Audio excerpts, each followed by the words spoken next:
আসসালামু আলাইকুম। ইটিন বাংলা সংবাদে সবাইকে স্বাগত জানাচ্ছি। আমি ভাবনা আহমেদ। শুরুতেই সংবাদ শিরোনাম। বাণিজ্য ও বিনিয়োগ বাড়াতে একসাথে কাজ করবে বাংলাদেশ ও পূর্ব তিমুর। সংবাদ সম্মেলনে দুদেশের শীর্ষ নেতার ঘোষণা। চুক্তি ও সমঝোতা স্মারক সই। সরকারি কর্মকর্তা কর্মচারীরা পাবেন মহার্ঘ ভাতা, জানালেন জনপ্রশাসন সচিব। আওয়ামী লীগের সময় পদবঞ্চিত ৭৬৪ জনকে দেওয়া হবে আর্থিক সুবিধা। নির্বাচন নিয়ে উপদেষ্টাদের অস্বস্তি তৈরি হলে জন আকাঙ্ক্ষা পূরণ হবে না, মন্তব্য তারেক রহমানের। সরকারের কর্মপরিকল্পনা জনগণের সামনে তুলে ধরার পরামর্শ। জুলাই বিপ্লবে বিরোধিতা ও গণহত্যায় জড়িত আওয়ামী লীগ নেতাকর্মীদের গ্রেপ্তারে পুলিশের অভিযান জোরদার। ছুরি ছিনতাই সহ রোধে বাড়ানো হচ্ছে টহল। এবং গাজীপুর ঢাকা রুটে বিআরটিসির এসি বাস চালু, 2 জোড়া কমিউটার ট্রেন সার্ভিসের উদ্বোধন। যাতায়াত স্বস্তিদায়ক হবে, দাবি সড়ক ও সেতু উপদেষ্টার। শুনছিলেন সংবাদ শিরোনাম। এবারে বিস্তারিত সংবাদ। বাণিজ্য ও বিনিয়োগ বৃদ্ধির মাধ্যমে পূর্ব তিমুর ও বাংলাদেশের সম্পর্ক আরও সমৃদ্ধ হবে বলে জানিয়েছেন প্রধান উপদেষ্টা ড মোহাম্মদ ইউনূস। প্রধান উপদেষ্টার কার্যালয়ে পূর্ব তিমুর প্রেসিডেন্ট হোসে রামোস হোর্তার সঙ্গে বৈঠক শেষে যৌথ সংবাদ সম্মেলনে তিনি কথা বলেন। আন্তর্জাতিক সকল ফোরামে পূর্ব তিমুরের সমর্থন চান ড ইউনূস। ড ইউনূসকে বন্ধু ও মেন্টর উল্লেখ করে তিমুরের প্রেসিডেন্ট বলেন, বাংলাদেশের অংশীজন হিসেবে পাশে থাকবে তার দেশ। আর জানাচ্ছেন ইয়াসিন রানা।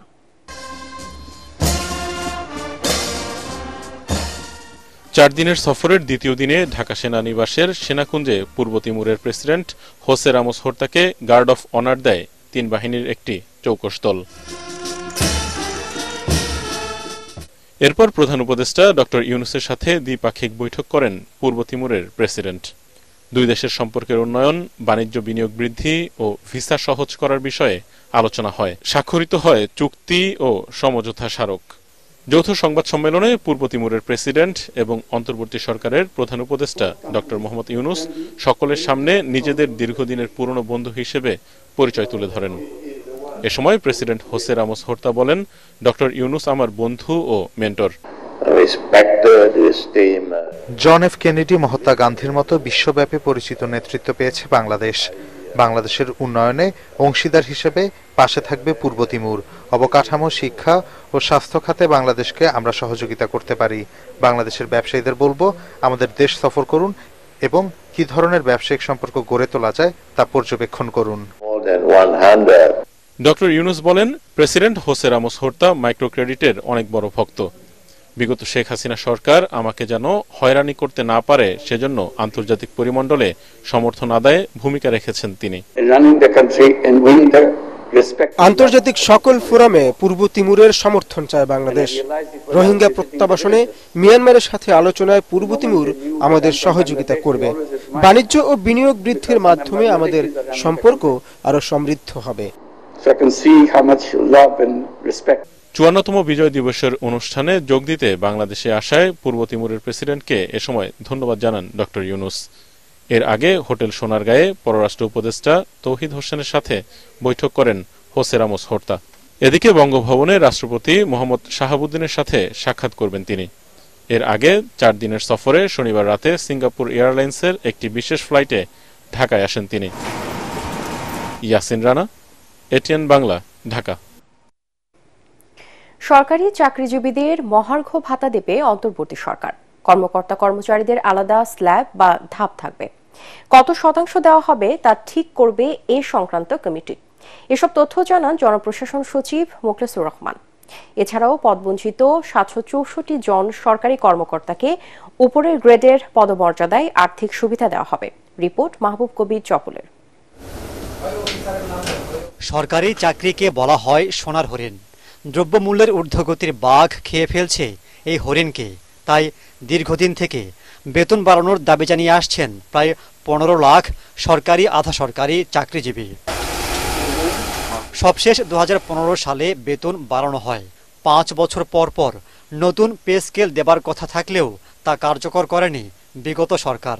তার বদলে দেয়া হচ্ছে বছরে 5% ইনক্রিমেন্ট। জিনিসপত্রের দাম শতকরা 10 টাকা বেড়ে যাওয়ায় 5% ইনক্রিমেন্ট দিয়ে কুলিয়ে উঠতে পারছেন না সরকারি কর্মচারীরা। তাই মহার্ঘ ভাতা দেওয়ার সিদ্ধান্ত নিয়েছে অন্তর্বর্তী সরকার। এই মহার্ঘ ভাতাতে হয়তো এমন হইতে পারে যে স্টাফদের হয়তো একটু বেশি থাকতে পারে, তার চেয়ে একটু এটা একটা বিষয় থাকতে পারে। আর হলো আগে কখনো এটা ছিল কিনা, এবার আমরা ডিসাইডেড পেনশনাররা যাতে বেনিফিট পায়, কারণ পেনশনাররা এমনি যখন যায় চিকিৎসা এটা সেটা টাকা পয়সা ভাড়া, পেনশনারদের বেশি দরকার। এ ভাতা বিশেষ এক ধরনের সুবিধা যা মূল বেতনের সাথে যোগ হবে। কত শতাংশ দেয়া হবে তা নির্ধারণ করবে কমিটি। যেহেতু পে কমিশন একটা করা দীর্ঘ সময়ের ব্যাপার, ইন্টারিম টাইমে একটা মহার্ঘ ভাতা কমিটি করেছে, যেখানে আমিও আছি। সেটাই কমিটি সাজেস্ট করব, চেষ্টা থাকবে শর্টেস্ট পসিবল টাইমে সরকারকে সাজেশন দেওয়া, সরকার সাজেশন দিলে ইমপ্লিমেন্ট করবে। এদিকে পদবঞ্চিত কর্মকর্তারা জনপ্রশাসন মন্ত্রণালয়ের সামনে আন্দোলন করে আসছেন। এমন 764 জন কর্মকর্তাকে পদোন্নতি দিয়ে আর্থিক সুবিধা প্রদানের সুপারিশ করেছে এ সংক্রান্ত কমিটি। দ্রুত তা বাস্তবায়ন করা হবে বলে জানান জনপ্রশাসন সচিব। পদোন্নতি ঠিক না, এটা হলো আমি বলি সামাজিক মানমর্যাদা এবং আর্থিক সুবিধা। ওনার একটা পদবি দিয়ে একটা জিও হবে, এই জিওর ভিত্তিতে ফাইন্যান্সিয়াল জিওতে তারা এই টাকাগুলো পাবে। এর আগে একটি প্রতিবেদন জমা দেয় বিএনপি গঠিত জনপ্রশাসন সংক্রান্ত সংস্কার কমিটি। আওয়ামীপন্থী কর্মচারীদের সরিয়ে দেবার সুপারিশ করেন কমিটির প্রধান ইসমাইল জবিউল্লাহ। তারা বসে আছে বিভিন্ন জায়গায়, খাপটি মেরে এদেরকে আইডেন্টিফাই করে they should be removed. Mahbub Kabir Chapal, ATN Bangla, Dhaka. নির্বাচনের কথা শুনলে উপদেষ্টাদের মধ্যে অস্বস্তি তৈরি হলে জন আকাঙ্ক্ষা পূরণ হবে না বলে মন্তব্য করেছেন বিএনপির ভারপ্রাপ্ত চেয়ারম্যান তারেক রহমান। তিনি বলেন, অন্তর্বর্তী সরকারের কর্মপরিকল্পনা জনগণকে জানানো জরুরি। গণতন্ত্র প্রতিষ্ঠার জন্য জনগণের ভোটাধিকার নিশ্চিত করতে হবে বলে মন্তব্য করেন তারেক রহমান। মহান বিজয় দিবসের আলোচনা সভায় তিনি এসব কথা বলেন। কামরুজ্জামান রাজীবের রিপোর্ট। মহান বিজয় দিবস উপলক্ষে রাজধানীর রমনা ইঞ্জিনিয়ার্স ইনস্টিটিউশন মিলনায়তনে আলোচনা সভার আয়োজন করে বিএনপি। এতে বক্তব্য রাখতে গিয়ে দলটির সিনিয়র নেতারা বলেন, বাঙালি জাতি দেশের স্বাধীনতা সার্বভৌমত্ব রক্ষায় অপশক্তির বিরুদ্ধে বারবার বিজয় অর্জন করেছে। এই জাতি কখনো অপশক্তির কাছে মাথা নত করবে না দাবি করে তারা বলেন, জুলাই বিপ্লবে যে বিজয় অর্জিত হয়েছে তা ধরে রাখতে হবে। এ সময় বিএনপি মহাসচিব বলেন, দ্রুত নির্বাচনের মধ্য দিয়ে সংস্কারের পথকে সুগম করতে হবে। বিএনপি শান্তি বজায় রেখেছে গণতন্ত্রের স্বার্থে। অন্তর্বর্তীকালীন প্রত্যেক সরকারের প্রতিটি কর্মসূচিকে আমরা সমর্থন করি এবং তাদের সার্থকতা আমরা চাই। লড়াইয়ের ধারাবাহিকতাতেই আজকের এই পরিবর্তন। যে যাই মন্তব্য করেন ওই পদের কারণে করেন না। আগামী নির্বাচনে যত বিলম্ব হবে তত এই দেশে ষড়যন্ত্র বাড়তে থাকবে। আমাদেরকে অবশ্যই অতি দ্রুত একটি গ্রহণযোগ্য নির্বাচনের মধ্য দিয়ে এই সংস্কারের পথকে আমাদের সুগম করতে হবে, সেটাই হবে একমাত্র যোগ্য কাজ। আলোচনা সভায় ভার্চুয়ালি যুক্ত হয়ে প্রধান অতিথির বক্তব্যে বিএনপির ভারপ্রাপ্ত চেয়ারম্যান তারেক রহমান অভিযোগ করেন, অপশক্তি বারবার বাংলাদেশের স্বাধীনতা সার্বভৌমত্বকে বিকিয়ে দেওয়ার চেষ্টা করেছে, তাই জনরোষে পড়ে তাদের বিদায় নিতে হয়েছে। পলাতক স্বৈরাচার গত ১.৫ দশকে বাংলাদেশের স্বাধীনতা, সম্মান, বিজয়ের গৌরব ও অর্জনকে আবারও প্রায় বিকিয়ে দিয়েছিল। তবে ছাত্র জনতার রক্তক্ষয়ী গণ অভ্যুত্থানে গত ৫ই আগস্ট তাবেদার মাফিয়া চক্রের প্রধানের পালিয়ে যাবার ভেতর দিয়ে দেশ এবং জনগণের স্বাধীনতা রক্ষা পেয়েছে। ১৯৭১ সাল ছিল বাংলাদেশের স্বাধীনতা অর্জনের, আর ১৯২৪ সাল দেশ এবং জনগণের স্বাধীনতা রক্ষার। তিনি বলেন, ভোটাধিকারের সাথে দেশের স্বাধীনতা সার্বভৌমত্বের সম্পর্ক রয়েছে। সব অস্পষ্টতা কাটিয়ে শিগগিরই নির্বাচনী রোডম্যাপ বাস্তবায়নের যাত্রা শুরু হবে বলেও আশা প্রকাশ করেন তিনি। অন্তর্বর্তীকালীন সরকারের আগামী দিনের কর্ম পরিকল্পনার রোডম্যাপ ঘোষণার কথা শুনলেই যদি উপদেষ্টাদের চেহারায় অস্বস্তির ছাপ ফুটে ওঠে, সেটি হবে অবশ্যই গণ আকাঙ্ক্ষা বিরোধী।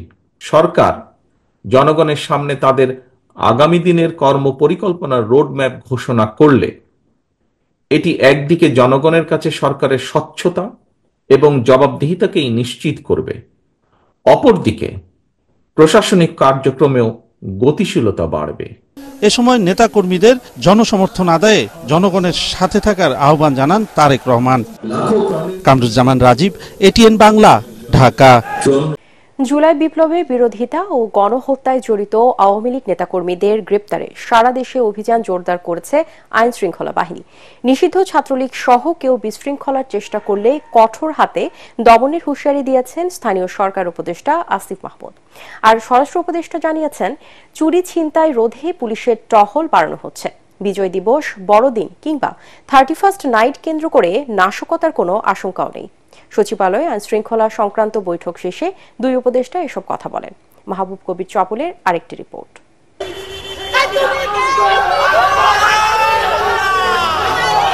4 মাস আগেও যে দল রাস্তা কাঁপাতো তারা এখন নিজেরাই কাঁপছে।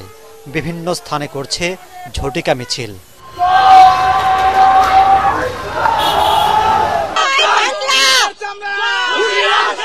ধানমন্ডিতে বঙ্গবন্ধুর প্রতিকৃতিতে শ্রদ্ধা জানাতে গিয়ে বাগবিতণ্ডায় জড়িয়ে আটক হন ছাত্রলীগের 2 নেত্রী। ঝটিকা মিছিলে নেতৃত্ব দেবার অভিযোগে গ্রেফতার করা হয় ঢাকা বিশ্ববিদ্যালয়ের ছাত্রলীগ নেত্রী নিশিতা ইকবাল নদীকে। আওয়ামী লীগের বিচ্ছিন্ন কর্মসূচি নিয়ে আলোচনা হয় সরকারের আইন শৃঙ্খলা সংক্রান্ত কমিটির বৈঠকে। পরে উপদেষ্টা আসিফ মাহমুদ জানান, দলটিকে বিশৃঙ্খলার সুযোগ দেওয়া হবে না, জোরদার করা হবে পুলিশি অভিযান। গ্রেফতার অভিযান বৃদ্ধি করার ব্যাপারে আমরা কিছু অ্যাক্টিভিটি গত কিছুদিন লক্ষ্য করেছি। তার ভিত্তিতে গ্রেফতার অভিযান আরও এক্সপেডাইট করার ব্যাপারে সিদ্ধান্ত হয়েছে। বিগত ফ্যাসিস্ট সরকার যারা বাইরে আছেন এবং এখনও নানাভাবে বিভিন্ন গোষ্ঠীকে উস্কানি দেওয়ার চেষ্টা করছেন, বিভিন্ন জায়গায় ফান্ডিং করছেন এবং দেশকে অস্থিতিশীল করার ষড়যন্ত্র করে যাচ্ছেন, যাদের নামে মামলা আছে, সুস্পষ্ট অভিযোগ আছে, তাদেরকে গ্রেফতার করা হবে। এ সময় স্বরাষ্ট্র উপদেষ্টা জানান, দেশের আইনশৃঙ্খলা পরিস্থিতির উন্নয়নে জোর দেওয়া হচ্ছে। ডিসেম্বরের বিশেষ দিনগুলো ঘিরে বাড়ানো হচ্ছে নিরাপত্তা। যে কোনো পরিস্থিতিতে আইনশৃঙ্খলা আরও উন্নতি করতে হবে এবং এই যে 16ই ডিসেম্বর সবাই যেন ভালোভাবে উদযাপন করতে পারে এই ব্যবস্থা আমাদের করতে হবে।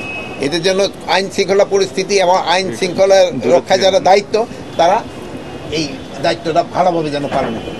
তাবলীগের দুপক্ষের বিরোধ নিরসনে আবারও আলোচনায় বসার কথা জানান স্বরাষ্ট্র উপদেষ্টা। ইজতেমা পার্টিদের সাথে 18 তারিখে আমরা আবার তাদের সাথে বসব।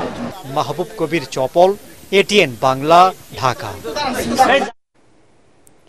শেখ হাসিনা তার ছেলে সজীব ওয়াজেদ জয় ও ভাগ্নি টিউলিপ সিদ্দিকের বিরুদ্ধে রূপপুর পারমাণবিক বিদ্যুৎ কেন্দ্র থেকে 60,000 কোটি টাকা লোপাটের অভিযোগ অনুসন্ধানে দুদকের নিষ্ক্রিয়তা কেন অবৈধ ঘোষণা করা হবে না তা জানতে চেয়ে রুল জারি করেছেন হাইকোর্ট। বিচারপতি ফাহমিদা কাদের ও বিচারপতি মুবিনা আসফের দ্বৈত বেঞ্চ এই আদেশ দেন।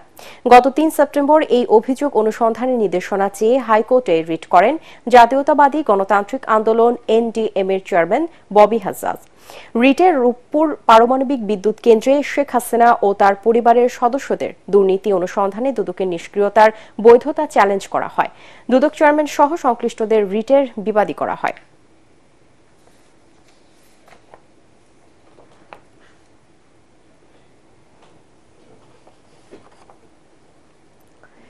দীর্ঘ ভোগান্তি শেষে অবশেষে চালু হলো শিববাড়ি ঢাকা রুটে বিআরটি প্রকল্প। পরীক্ষামূলকভাবে বিআরটি লেনে 10টি বিআরটিসি বাস দিয়ে এই সেবা চালু করা হয়েছে। একই সঙ্গে উদ্বোধন করা হয়েছে গাজীপুর ঢাকা রেল রুটে 2 জোড়া কমিউটার ট্রেন সার্ভিস। 2টি উন্নয়ন প্রকল্পের উদ্বোধন করেন সড়ক পরিবহন ও সেতু মন্ত্রণালয়ের উপদেষ্টা মোহাম্মদ ফাউজুল কবির খান। গাজীপুর প্রতিনিধি তথ্য ও ছবিতে তরিক ইসলামের রিপোর্ট। রাজধানীর সড়কের উপর চাপ কমাতে 2011 সালে বাস র্যাপিড ট্রানজিট বা বিআরটি প্রকল্প হাতে নেয় সরকার। 4 বছরের মধ্যে এই প্রকল্প শেষ হওয়ার কথা থাকলেও কয়েক দফা সময় বাড়িয়েও তার সুফল পায়নি রাজধানীবাসী। প্রায় 1 যুগ পর বিজয় দিবস উপলক্ষে উদ্বোধন করা হলো শিববাড়ি ঢাকা গাজীপুর বিআরটি লেনে বিআরটিসি বাস চলাচল। পরীক্ষামূলকভাবে 10টি বাস দিয়ে এ সেবা চলবে বলে জানান উপদেষ্টা। মানুষ যাতে উপকৃত হয় এই জন্য আমরা এই অসম্পূর্ণ বিআরটি লেনে আমরা বিআরটিসির বাস চালু করেছি। আমরা আশা করছি যে আগামী জুনের মধ্যে এই বিআরটিটা মোটামুটিভাবে চালু করা যাবে। একই দিনে উদ্বোধন করা হয় গাজীপুর থেকে ঢাকাগামী 2 জোড়া কমিউটার ট্রেন। ঢাকা থেকে গাজীপুর অথবা গাজীপুর থেকে ঢাকায় গিয়ে নিয়মিত অফিস করে থাকেন, তাদের জন্য এই সার্ভিসটি অনেক স্বস্তিদায়ক হবে বলে জানান উপদেষ্টা ফাউজুল কবির খান। এই ধরনের আরো 2টি ট্রেন চালু করা হবে আগামী 26শে মার্চ স্বাধীনতা দিবসে। এখন আমরা গণপরিবহনের উপর জোর দিচ্ছি যাতে সাধারণ মানুষ অল্প খরচে অল্প সময়ে তাদের গন্তব্যে পৌঁছতে পারেন। আগামী 26 মার্চ ঢাকা নরসিংদী ঢাকা এবং ঢাকা নারায়ণগঞ্জ ঢাকা রুটে আরও কমিউটার ট্রেন চালু করা হবে বলেও জানান উপদেষ্টা। Tariq Islam, ATN Bangla, Dhaka. Russia Ukraine যুদ্ধের জন্য নয়, বিগত সরকারের সীমাহীন দুর্নীতি, লুটপাট এবং ভুল নীতির কারণে মূল্যস্ফীতির কষা ঘাতে জনগণ, এমন পর্যবেক্ষণ অর্থনীতিবিদদের। চলমান অনৈতিক পরিস্থিতি নিয়ে রাজধানীতে এক কর্মশালায় আলোচকরা জানান, দেশে নতুন করে 1,78,00,000 মানুষ দরিদ্র হয়েছেন। এজন্য বিগত সরকারের উচ্চাভিলাষী এবং অবাস্তব বাজেট রিভাইজ করে সামাজিক সুরক্ষা খাতে বরাদ্দ বাড়ানোর পরামর্শ বিশেষজ্ঞদের।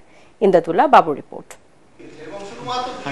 দেশের সামষ্টিক অর্থনৈতিক পরিস্থিতি এবং এলডিসিতে উত্তরণ নিয়ে এই কর্মশালার আয়োজন করে গবেষণা সংস্থা র্যাপিড। এতে আলোচকরা জানান, মূল্যস্ফীতির সাথে আয় না বাড়ায় চলতি অর্থবছরেই 6% মানুষ ক্রয় ক্ষমতা হারিয়েছে। দরিদ্র, চরম দরিদ্র ও ঝুঁকিপূর্ণ 3 শ্রেণীতে নতুন করে যুক্ত হয়েছে প্রায় 2 কোটি মানুষ। গত 2 বছরে তাদের ক্রয় ক্ষমতা কমার কারণে সব মিলায়ে গরিব এবং ঝুঁকিপূর্ণ জনসংখ্যা 1,78,00,000 আগে যেটা ছিল সেটা চেয়ে বেড়ে গেছে। যদিও আন্তর্জাতিক কারণগুলোকে বা যেগুলোকে বলা হয় এক্সটার্নাল শকস, সেগুলোর কথা বলা হয়েছে। ইনফ্লেশনটা বেড়েছিল, এটা পুরোপুরি সরকারের পলিসি ম্যানেজমেন্ট, দুর্নীতি সবকিছু মিলে, বিশেষ করে অতিরিক্ত টাকা সরবরাহ করা হয়েছিল। এই মুহূর্তে আমাদের দরকার হচ্ছে ওই সোশ্যাল প্রোটেকশন সিস্টেমের স্কিমগুলো আছে সেগুলোর অ্যালোকেশন আমরা ডাবল করতে পারি কিনা। অনুষ্ঠানে বিশ্লেষকরা বলেন, বিগত সরকার অর্থনৈতিক সমৃদ্ধি দেখাতে গিয়ে ফুলিয়ে ফাঁপিয়ে তথ্য পরিবেশন করেছিল। এতে দেশের সামগ্রিক অর্থনীতির বাস্তব চিত্র ফুটে ওঠেনি। এ অবস্থায় 2026 সালে মধ্যম আয়ের দেশে নিজেদের উন্নীত করা ঝুঁকিপূর্ণ হবে বলে মনে করেন তারা। বৈষম্যহীন অর্থনীতি, তো সেখানে ইনইকুয়ালিটিকে যতটুকু কমানো যায় অবশ্যই আমরা সেটাকে চিন্তা করছি। যেই বাজেটটি ছিল 7,97,000 কোটি টাকা, অবভিয়াসলি সেটা একটা অ্যাম্বিশিয়াস বাজেট, কিন্তু সেটাকে রিভিজিট করা তার একটা বাধ্যবাধকতা আছে।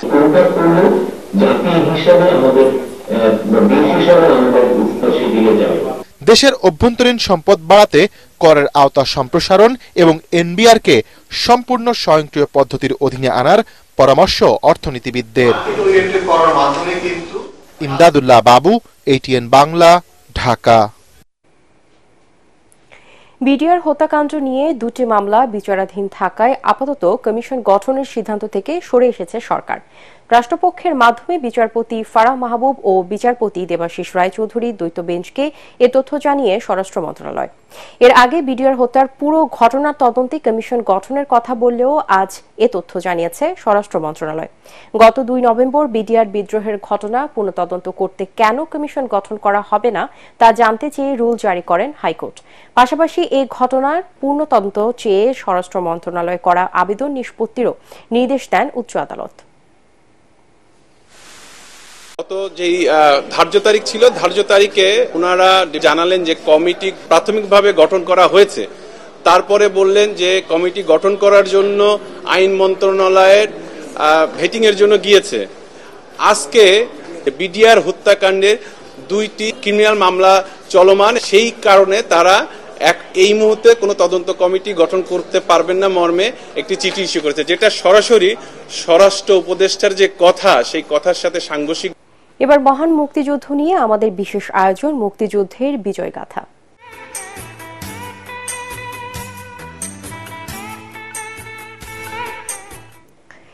দেশ যখন বিপদে তখন জীবনের মায়া হয়ে পড়ে তুচ্ছ। মুক্তিযুদ্ধে অংশ নেওয়ার স্মৃতি রোমন্থন করতে গিয়ে বললেন বীর মুক্তিযোদ্ধা শওকতুর রহমান চিনু, যিনি খেলেছেন ঢাকা ক্রিকেট লিগে, ছিলেন আইসিসির প্যানেলভুক্ত ও টিভি এম্পায়ারও। দেশ স্বাধীন হওয়ার এত বছর পরে সে এখনো তার আক্ষেপ প্রিয় মাতৃভূমি কাঙ্ক্ষিত গন্তব্যে পৌঁছাতে পারেনি। নড়াইলের এই বীর মুক্তিযোদ্ধার কথা জানাচ্ছেন আমাদের বিশেষ প্রতিনিধি SM আশরাফ।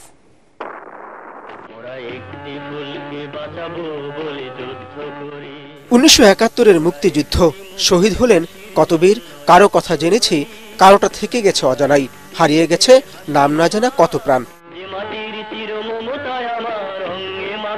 প্রতিরোধের থেকেই কিন্তু একটা প্রতিশোধের একটা স্পৃহা জাগলো যে এর একটা প্রতিশোধ নিতেই হবে, এবং নিতে গেলে এটা গ্রহণ করতে গেলে কি করতে হবে, আমাদের অবশ্যই মুক্তিযুদ্ধ করতে হবে। আমরা হয়তো শেষ হয়ে যাব, আমাদের নিজেদেরকে উৎসর্গ করব, বাট আমাদের ভবিষ্যৎ প্রজন্মের যেন আমরা একটা ভালো কিছু দিয়ে যেতে পারি। শওকতুর রহমান চিনু 70-এর যাত্রী, মুক্তিযুদ্ধ নিয়ে অক্লান্ত কথা বলতে পারেন, তবে কিছু কথা বলতে বলতে কিংবা শুনতে শুনতে ক্লান্তি আসে না, মনে হবে যেন ফিরে গেছেন সেই যুদ্ধকালীন সময়টায়। আমরা কালিয়া থানায় অ্যাটাক করলাম, যেটা নড়াইলের একটা বেশ প্রভাবশালী, ওখানে রাজাকারদের খুব ইয়ে ছিল, ওই আক্রমণটায় আমরা সফল হতে পারি। আচ্ছা, কেন? ডিউ টু হলো যে আমাদের যে LMG ম্যান ছিল, গানার কিন্তু তার LMGর ম্যাল ফাংশন হয়ে গেছিল, মানে ওটা কাজ করতেছিল না, রাজাকাররা আমাদের পুরো ঘেরাও করে ফেলছে। এখন ওখানে তাদের সাথে আমাদের এই 25 থেকে 20 মিটার এর মধ্যেই কিন্তু সামনাসামনি আমরা একটা ব্রাশ ফায়ার করলাম, একটা ওদের কিছু মারা গেল, আমাদের কারোর গুলি লাগলো না। ওখান থেকে আস্তে করে আমরা রিট্রিট করলাম, 30 থেকে 40 ফিট উঁচু হবে, নিচে খাড়ি, সবাই ওখান থেকে জাম্প করলাম। এই যুদ্ধটার সময় মনে হয়েছিল যে এই মনে হয় আমাদের শেষ। সেদিন তিনি ফিরে এসেছেন নিশ্চিত মৃত্যুর মুখ থেকে, এরপর অনেক যুদ্ধেই অংশ নিয়েছিলেন। এর মধ্যে 10 ডিসেম্বর নড়াইলকে মুক্ত করার শ্বাসরুদ্ধকর দিনটি স্মৃতিপটে এখনো জলজলে। ওয়াবদাতে হলো ওদের মেন হেডকোয়ার্টার, এইটাকে আমরা আক্রমণ করে দিই। আমরা ফায়ার ওপেন করলাম ভোর 3টা-4টার থেকে, বৃষ্টির মতন গুলি। ওদের কাছে LMG আছে, ভালো পজিশনে আছে, ওদের কাভারিং ভালো। আমাদের ভিতরেই একজন দেখা গেল যে LMG নিয়ে বসে আছে, ব্যারেলটা দেখা যাচ্ছে, সে অ্যাজাম্পশন করলো যে ব্যারেলের ঠিক এই পাশেই নিশ্চয়ই তার মাথাটা হবে, ওই ব্যারেল দিয়ে সে ফায়ার করলো, দেখা গেল যে LMG ম্যান শেষ। বাবা ভাই সহ পরিবারের 5 জনই মুক্তিযোদ্ধা। নড়াইলের এই বীর বলেন যে স্বপ্ন নিয়ে তারা দেশ মুক্ত করতে ঝাঁপিয়ে পড়েছিলেন, তা পূরণ হয়নি। আশঙ্কা 2024-এর জুলাইয়ের যোদ্ধারাও সেই মর্যাদা পাবেন কিনা। অতীতে সবসময় আমরা এইভাবেই নিগৃহীত হয়েছি এবং অপমানিত হয়েছি, অদ্যাবধি আমরাও হয়ে যাচ্ছি। আমাদের পরবর্তী প্রজন্ম যে এত বড় একটা ত্যাগ স্বীকার করলো, আমার মনে হয় তারাও যে খুব একটা ভালো অবস্থানে থাকতে পারবে। এই জীবন সায়ান্নের শেষের দিকে এসে আত্মবিশ্বাসটুকু আমি হারাই ফেলছি। SM Ashraf, ATN Bangla, Dhaka. আগামীকাল 16 ডিসেম্বর 54তম মহান বিজয় দিবস। বিজয় দিবসে জাতি শ্রদ্ধা আর ভালোবাসায় সিক্ত হতে পুরোপুরি প্রস্তুত সাভার জাতীয় স্মৃতিসৌধ। এর মধ্যে পুরো স্মৃতিসৌধ এলাকা ধুয়ে মুছে পরিষ্কার পরিচ্ছন্ন করা হয়েছে, রং তুলির কাজও শেষ, নিরাপত্তার চাদরে ঢেকে ফেলা হয়েছে স্মৃতিসৌধ এলাকা। সাভার থেকে শেখ বাশারের রিপোর্ট, জানাচ্ছেন খায়রুল ইসলাম। কাল মহান বিজয় দিবস। শ্রদ্ধা আর ভালোবাসায় মহান মুক্তিযুদ্ধের বীর শহীদদের স্মরণ করবে জাতি। শ্রদ্ধা নিবেদনের জন্য প্রস্তুত সাভার জাতীয় স্মৃতিসৌধ। 16 ডিসেম্বরের ভোরের সূর্য ওঠার সাথে সাথে সাভার জাতীয় স্মৃতিসৌধে নাম না জানা লাখো শহীদের প্রতি ফুল দিয়ে শ্রদ্ধা নিবেদন করবেন রাষ্ট্রপতি মোহাম্মদ শাহাবুদ্দিন, প্রধান উপদেষ্টা ডক্টর মোহাম্মদ ইউনূস, কূটনীতিক সহ রাজনৈতিক ও সামাজিক সংগঠনের নেতৃবৃন্দ। সর্বস্তরের মানুষের শ্রদ্ধা ভালোবাসায় ভরে উঠবে স্মৃতিসৌধ। মহান বিজয় দিবসকে সামনে রেখে বাহারি ফুলের সমারোহে সাজিয়ে তোলা হয়েছে জাতীয় স্মৃতিসৌধ প্রাঙ্গণ। 2 সপ্তাহ ধরে পরিচ্ছন্নতা কর্মী কাজ করছেন স্মৃতির এ মিনারের পরিচ্ছন্নতা ও সাজসজ্জায়। আমরা গণপূর্ত অধিদপ্তরের পক্ষ থেকে পুরো স্মৃতিসৌধ কমপ্লেক্সকে ধুয়ে মুছে পরিষ্কার পরিপাটি করা, ফুল দিয়ে সাজানো, রং তুলির কাজ, সিসি ক্যামেরা স্থাপন, লেক সংস্কার সহ সকল কার্যক্রম সম্পন্ন করেছি। সাভার স্মৃতিসৌধ মহামান্য রাষ্ট্রপতি, মাননীয় প্রধান উপদেষ্টা সহ লক্ষ লক্ষ জনতার শ্রদ্ধা নিবেদনের জন্য পুরোপুরি প্রস্তুত রয়েছে। নিরাপত্তা ব্যবস্থাকে জোরদার করতে পুরো এলাকাকে আনা হয়েছে সিসিটিভির আওতায়। এবারে ভিন্ন প্রেক্ষাপটে এটা মাথায় রেখে আমরা পুরো নিরাপত্তা ব্যবস্থাকে সাজিয়েছি। একে 11টা সেক্টরে ভাগ করা হয়েছে। মূল ভেন্যু একটা সেক্টর আর রোড 10টা সেক্টর। ভিভিআইপি তাদের নিরাপত্তাটা মাথায় রেখে আমরা পুরো ব্যবস্থা গ্রহণ করেছি। সর্বস্তরের মানুষের ভালোবাসার স্পর্শ পেতে প্রতীক্ষায় এখন জাতীয় স্মৃতিসৌধ চত্বর। Khairul Islam, ATN Bangla, bureau report. মহান বিজয় দিবস উপলক্ষে স্মারক ডাক টিকিট ও উদ্বোধনী খাম অবমুক্ত করেছেন প্রধান উপদেষ্টা ডক্টর মোহাম্মদ ইউনূস। বিকেলে রাষ্ট্রীয় অতিথি ভবন যমুনায় 10 টাকা মূল্যের স্মারক ডাক টিকিট, 10 টাকা মূল্যের উদ্বোধনী খাম এবং 5 টাকা মূল্যমানের ডাটা কার্ড অবমুক্ত করেন তিনি। এ সময় ডাক ও টেলিযোগাযোগ উপদেষ্টা নাহিদ ইসলাম, প্রধান উপদেষ্টার মুখ্য সচিব এম সিরাজউদ্দিন মিয়া সহ ডাক অধিদপ্তরের মহাপরিচালক উপস্থিত ছিলেন। অনুষ্ঠানে উপদেষ্টা নাহিদ ইসলাম ডক্টর ইউনূসকে একটি স্মারক ডাক বাক্স ও natural beauty and wild life বই উপহার দেন।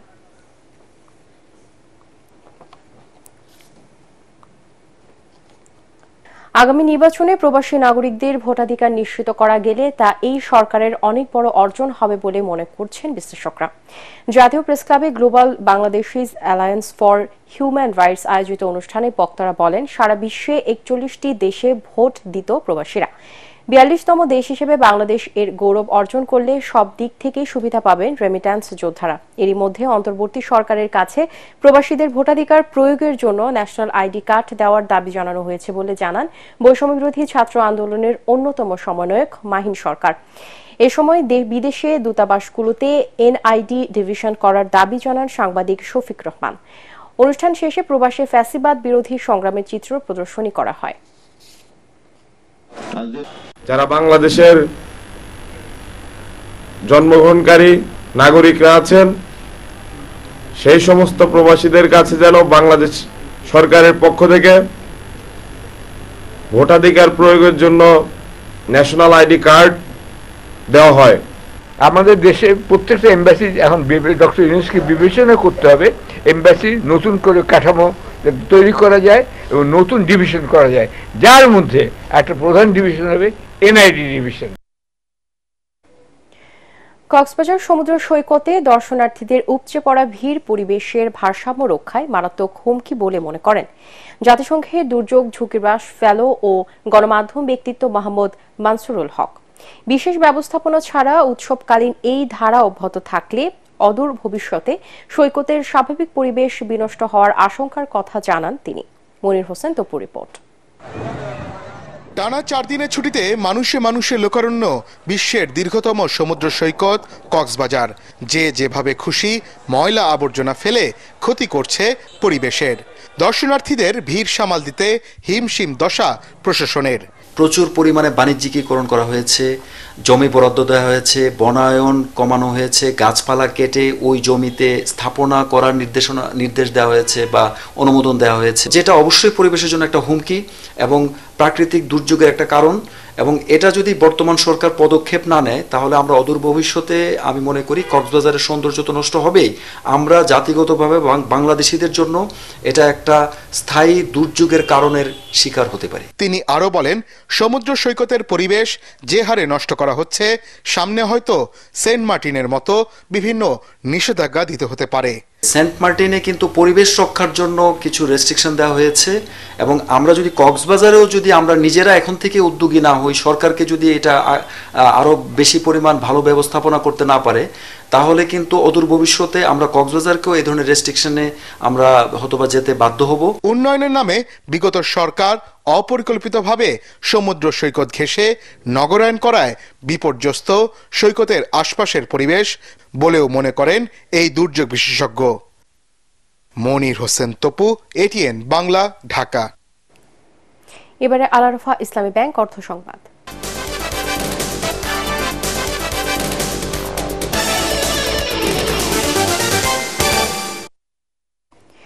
আসছে বাজেটে ব্যবসায়ীদের জন্য প্রণোদনা কমানো হবে বলে জানিয়েছেন অর্থ উপদেষ্টা সালেউদ্দিন আহমেদ। তিনি জানান, ব্যবসায়ীদের যৌক্তিক কর দিতে হবে। গুলশান ক্লাবে ইন্টারন্যাশনাল বিজনেস ফোরাম আয়োজিত সেমিনারে অর্থনীতিবিদরা জানান, রাজনৈতিক ও অর্থনৈতিক সংস্কার না হলে দেশের অর্থনৈতিক পরিস্থিতি স্বাভাবিক হওয়া কঠিন। এজন্য দরকার মধ্যমেয়াদী অর্থনৈতিক পরিকল্পনা। শারফুল আলমের রিপোর্ট। রাজধানীর গুলশান ক্লাবে বার্ষিক এই সম্মেলনের আয়োজন করে আন্তর্জাতিক বাণিজ্য ফোরাম বাংলাদেশ। এ সময় বাংলাদেশের অর্থনীতির সার্বিক পরিস্থিতি তুলে ধরেন বিশিষ্ট অর্থনীতিবিদ ডক্টর দেবপ্রিয় ভট্টাচার্য। তিনি বলেন, রাজনীতিবিদরা নির্বাচনের পথরেখা চান, এর জন্য দরকার রাজনৈতিক সংস্কার, যা নির্ভর করবে অর্থনৈতিক সংস্কারের উপর। এই নিশ্চয়তা না হলে কোনো সংস্কারই কাজে আসবে না বলে মন্তব্য করেন তিনি। রাজনীতির পথরেখাকে কতখানি আমরা সুগম করতে পারবো, সংস্কারকে আরো বেশি গভীর করতে পারবো, তা পুরোটা নির্ভর করবে আমরা কতখানি মানুষকে অর্থনৈতিক স্বস্তি দিতে পারবো। যদি মানুষকে আমি অর্থনৈতিক স্বস্তি দিতে না পারি, যদি আমি মানুষকে আইন শৃঙ্খলা দিয়ে যদি সুরক্ষা দিতে না পারি, তাহলে মানুষের ওই সংস্কারের জন্য যতই ভালোবাসা থাক, ধৈর্য থাকবে না। সমন্বিত, কার্যকর, আস্থা প্রবর্ধক একটি কর্মসূচি খুবই মধ্যমেয়াদে দরকার হয়ে পড়েছে। অনুষ্ঠানে অর্থ উপদেষ্টা বলেন, চড়া মূল্যস্ফীতি আর ব্যাংক খাতের সংকটের পরও দেশের অর্থনীতি খাদের কিনারায় নেই। তবে চাঙা করতে দরকার মধ্যমেয়াদী পরিকল্পনা। আগামী বাজেটে ব্যবসায়ীদের প্রণোদনা হার কমানো ও যৌক্তিক কর দিতে হবে বলেও জানান তিনি। রাজনৈতিক সমঝোতা খুব difficult, political compromise difficult, but চাঁদাবাজি সমঝোতা is very easy for the businessman. Please, I tell you, things of undue concessions in so-called incentives are over. এটা ভবিষ্যতে করা সম্ভব হবে না। I have been reviewing different SROs, different tax measures, and one of the major challenge for which I am talking. আর্থিক খাতের স্থিতিশীলতার জন্য ব্যবসায় পরিবেশ গুরুত্বপূর্ণ বলেও উল্লেখ করেন নীতি নির্ধারকরা। শরফুল আলম, এটিএন বাংলা, ঢাকা। এবারে সন্ধানী লাইফ ইন্স্যুরেন্স আন্তর্জাতিক সংবাদ।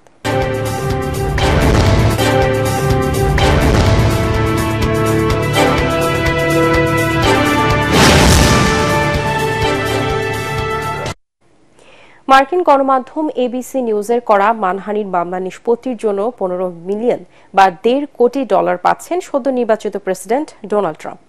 গণমাধ্যমটির উপস্থাপক জর্জ স্টেফানোপোলাস বলেছিলেন, ট্রাম্প ধর্ষণের জন্য দায়ী।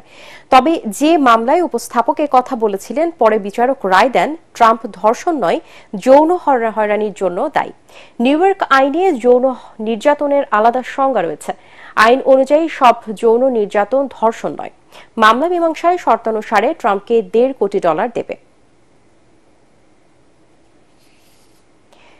অভিবাসীদের ফেরত নিতে অস্বীকৃতি জানানো দেশগুলোর সঙ্গে ব্যবসায়িক সম্পর্ক ছিন্ন করার হুমকি দিয়েছেন নবনির্বাচিত মার্কিন প্রেসিডেন্ট ডোনাল্ড ট্রাম্প। মার্কিন প্রভাবশালী সাময়িকী টাইমের বর্ষসেরা ব্যক্তিত্ব নির্বাচিত হওয়ার পর সংবাদ মাধ্যমটিতে দেওয়া সাক্ষাৎকারে তিনি এ কথা বলেন। ট্রাম্প বলেন, যেসব দেশ অভিবাসীদের ফেরত নিতে অস্বীকার করবে তাদের জন্য ব্যবসা বাণিজ্যকে অত্যন্ত কঠিন করে তুলবেন তিনি। ওইসব দেশের বিরুদ্ধে চড়া শুল্ক চাপিয়ে দেওয়া হবে বলেও হুঁশিয়ারি দেন এই রিপাবলিকান নেতা। একই সাথে ট্রাম্প বলেন, শুধুমাত্র বৈধ উপায়ে যুক্তরাষ্ট্রে ঢুকতে দেবে। বিসিএস পরীক্ষায় বয়সসীমা 2 বছর বৃদ্ধি ও মাসিক ভাতা 50,000 টাকা করার দাবিতে মানববন্ধন করেছে চিকিৎসক ও মেডিকেল শিক্ষার্থীদের সংগঠন United Medical Organisation of Bangladesh. দুপুরে রাজধানীর শাহবাগে চিকিৎসক সমাবেশে আগামী মঙ্গলবারের মধ্যে প্রজ্ঞাপন জারি করতে সরকারের প্রতি দাবি জানান তারা। নইলে দেশব্যাপী বৃহত্তর কর্মসূচি ঘোষণার কথা জানান চিকিৎসক প্রতিনিধিরা।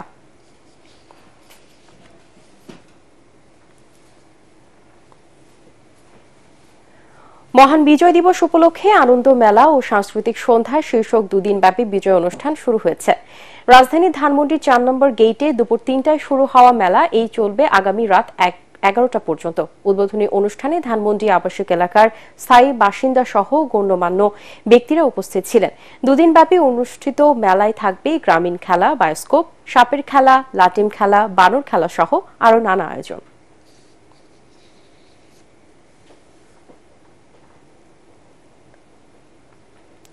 যুক্তরাজ্যে বসবাসরত বাংলাদেশি বংশোদ্ভূত নাগরিকদের সঙ্গে বাংলাদেশের মানুষের যোগাযোগ সৃষ্টি ও উন্নয়নমূলক কার্যক্রম পরিচালনার জন্য অনলাইন ভিত্তিক প্ল্যাটফর্ম আইডায়াসপোরা আয়োজনের সাতক্ষীরায় সেমিনার অনুষ্ঠিত হয়েছে। শহরের পিৎজা মিলান অডিটোরিয়ামে আন্তর্জাতিক অভিবাসন সংস্থা IOM এর উদ্যোগে এই সেমিনারে অনুষ্ঠিত হয়। সাতক্ষীরা স্থানীয় পর্যায়ের বিভিন্ন বেসরকারি সংস্থা, ক্ষুদ্র উদ্যোক্তা ও বিভিন্ন ইউথ ফোরাম এতে অংশ নেয়। শুরুতে সংস্থাটির হেড অব ক্রিয়েটিভ মাহবুব মোর্শেদ রিফাত আইডায়াসপোরা প্ল্যাটফর্মের বিভিন্ন দিক তুলে ধরেন। এতে অতিথি ছিলেন আন্তর্জাতিক অভিবাসন সংস্থা ক্লাইমেট চেঞ্জ এবং human mobility consultant doctor SM Morshed এবং সাতক্ষীরা জেলা TTCর ভারপ্রাপ্ত অধ্যক্ষ KM মিজানুর রহমান। এবারে পার্টেক্স খেলার খবর।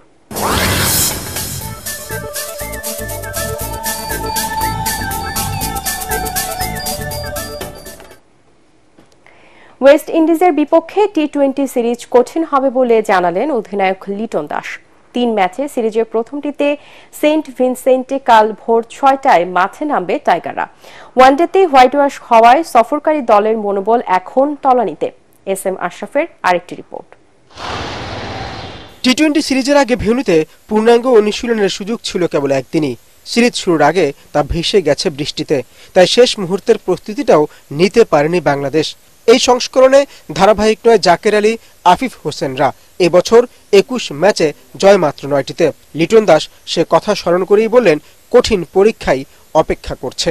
গতকালকে আমরা আন্ডারলাইটে ফিল্ডিং প্র্যাকটিস করেছি, আর এই টিমে ম্যাক্সিমাম প্লেয়ারই অনেক দিন ধরে ওয়ানডেও খেলেছে, টেস্টও খেলেছে, তারা খেলার উপরই আছে। 2-1টা প্লেয়ার হয়তো বা নিউ, বাট তারাও 2-1টা সেশন প্র্যাকটিস করার সুযোগ পেয়েছে। অন্যদিকে এই ফরম্যাটই সবচেয়ে বেশি ভয়ঙ্কর ক্যারিবীয়রা। তার উপর নিজেদের মাঠে খেলা হওয়ায় বাড়তি সুবিধাও পাচ্ছে তারা। বাংলাদেশের অধিনায়ক তাই পিছিয়ে রাখছেন দলকে। বরাবর টি-20 ম্যাচগুলো আমাদের জন্য সবসময় কঠিনই হয়, আর যেহেতু এটা ওয়েস্ট ইন্ডিজের হোম গ্রাউন্ডে খেলা হবে, সো একটু ডিফিকাল্টি আমাদের ভিতর হবেই। বাট আমরা চেষ্টা করব যে এখান থেকে কিভাবে বের হয়ে আসা যায় এবং ভালো একটা সিরিজ খেলার জন্য। যদিও ভেন্যু বাংলাদেশের চেনা, গত জুনে টি-20 বিশ্বকাপে 3 ম্যাচ খেলে 2টিতেই জয় নিয়ে মাঠ ছাড়ে। SM Ashraf, ATN Bangla. তামিম ইকবালের 91 রানও চট্টগ্রাম বিভাগকে জেতাতে পারেনি। NCL টি-20তে বরিশালের কাছে 5 উইকেটে হেরেছে চট্টগ্রাম বিভাগ। সিলেট আন্তর্জাতিক ক্রিকেট স্টেডিয়ামে প্রথম ম্যাচ করে 7 উইকেটে 182 রান সংগ্রহ করে চট্টগ্রাম। 54 বলে 7-4 ও 6 ছক্কায় তামিম করেন 91 রান। 7 মাস পর মাঠে ফিরে 4 ম্যাচে দ্বিতীয় 50 করেন তামিম। জবাবে ইফতেখার হোসেন ইফতির 56 এবং সালমান হোসেন ইমনের 53 রানে 5 উইকেটে 185 রান তুলে জয় পায় বরিশাল। অন্য ম্যাচে ঢাকা বিভাগে 19 রানে ঢাকা মেট্রো রাজশাহীকে 7 উইকেটে রংপুর এবং খুলনাকে 6 উইকেটে হারিয়েছে সিলেট। শেষ করার আগে সংবাদ শিরোনামগুলো জানিয়ে দিব আরো একবার। বাণিজ্য ও বিনিয়োগ বাড়াতে একসাথে কাজ করবে বাংলাদেশ ও পূর্ব তিমুর। সংবাদ সম্মেলনে দুদেশের শীর্ষ নেতার ঘোষণা, চুক্তি ও সমঝোতা স্মারক সই।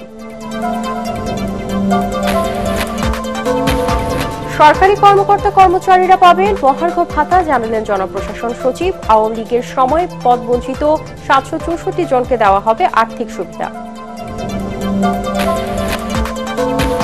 নির্বাচন নিয়ে উপদেষ্টাদের অস্বস্তি তৈরি হলে জন আকাঙ্ক্ষা পূরণ হবে না, মন্তব্য তারেক রহমানের। সরকারের কর্মপরিকল্পনার জনগণের সামনে তুলে ধরার পরামর্শ। জুলাই বিপ্লবে বিরোধিতা ও গণহত্যায় জড়িত আওয়ামী লীগ নেতাকর্মীদের গ্রেফতারে পুলিশের অভিযান জোরদার। চুরি ছিনতাই রোধে বাড়ানো হচ্ছে টহল। এবং গাজীপুর ঢাকা রুটে বিআরটিসির এসি বাস চালু, 2 জোড়া কমিউটার ট্রেন সার্ভিসের উদ্বোধন। যাতায়াত স্বস্তিদায়ক হবে, দাবি সড়ক ও সেতু উপদেষ্টার। পরবর্তী সংবাদ দেখার আমন্ত্রণ জানিয়ে এখনকার মতো শেষ করছি। বাংলার সংবাদ ইউটিউবে দেখতে ব্রাউজ করুন youtube/ATN বাংলা নিউজ। ধন্যবাদ সবাইকে।